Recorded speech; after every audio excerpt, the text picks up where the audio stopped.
Assalamualaikum warahmatullahi wabarakatuh. Hai semua, apa kabar?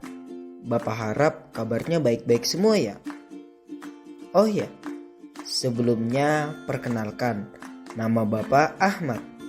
Dan selamat datang di kelas pembelajaran.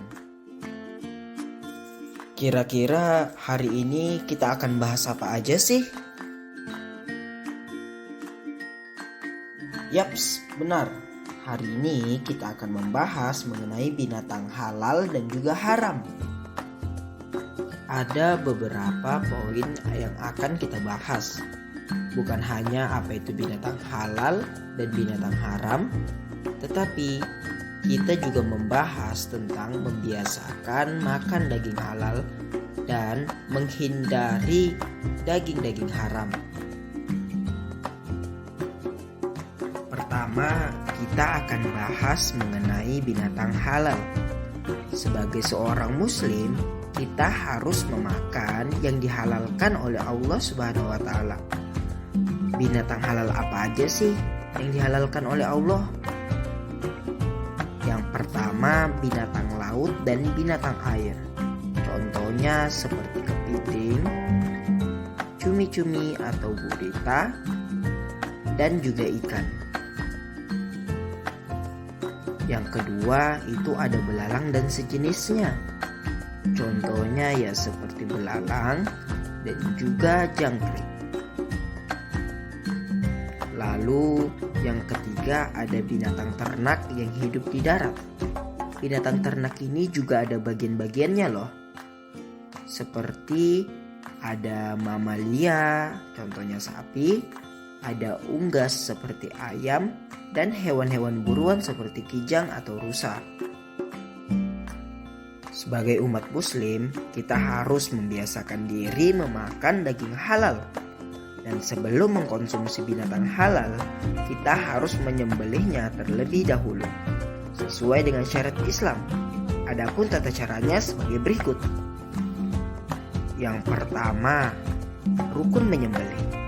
Dalam rukun menyembelih itu terdapat niat, menyebut nama Allah, dan memutus hukum atau tenggorokan. Tentunya jika kita ingin menyembelih, kita harus mengikuti syarat-syarat sahnya juga, yaitu orang yang menyembelih haruslah muslim, kemudian hewan yang disembelih adalah hewan yang halal, dan yang terakhir alat penyembelihnya haruslah tajam. Adapun sunnah-sunnah menyembelih hewan adalah membaca basmalah dan sholawat Nabi, kemudian menghadapkan hewan ke arah kiblat, lalu menyembelih di pangkal lehernya, dan yang terakhir memutuskan urat kanan dan juga urat kiri leher hewan. Pembahasan selanjutnya adalah binatang haram. Binatang yang diharamkan dalam Al-Quran itu ada 5, yaitu bangkai, selain ikan dan belalang. Yang kedua ada babi. Yang ketiga, binatang yang mati karena sebab. Contohnya seperti binatang yang mati karena tercekik, terpukul, dan lain-lain. Keempat, binatang yang disembelih bukan karena Allah Subhanahu wa taala. Dan yang terakhir, semua jenis binatang yang kotor dan juga menjijikan. Kali ini pembahasannya ialah binatang-binatang yang diharamkan di dalam hadis. Yang pertama, binatang yang haram karena diperintahkan untuk membunuhnya. Contohnya seperti ular, tikus, anjing, dan lain-lain. Kedua, jenis binatang tertentu yang dilarang membunuhnya. Contohnya seperti semut, lebah, burung hut-hut, dan lain-lain.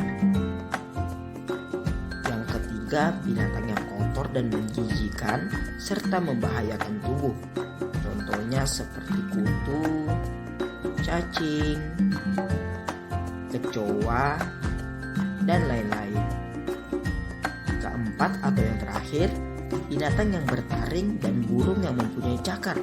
Contohnya seperti harimau, burung elang, dan kucing.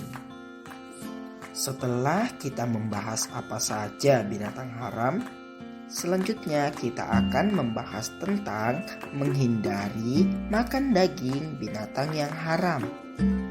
Allah Subhanahu wa Ta'ala melarang kita untuk mengkonsumsi jenis binatang tertentu agar terhindar dari hal-hal yang tidak baik.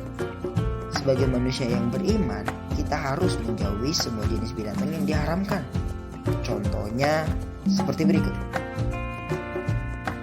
Pertama, menghindari memakan daging binatang yang haram. Kedua, tidak membeli daging binatang haram meskipun harganya murah. Ketiga, membeli daging di tempat orang muslim. Keempat, menghindari makan di warung non-muslim. Dan yang kelima atau terakhir, tidak mencoba-coba untuk memakan daging binatang yang haram, walaupun hanya sedikit. Bagaimana? Menarik bukan pembahasan kita hari ini? Jadi, itulah tadi pembahasan mengenai binatang halal dan juga haram. Semoga mudah dipahami dan bermanfaat untuk anak-anak sekalian ya. Bapak pamit undur diri. Wassalamualaikum warahmatullahi wabarakatuh.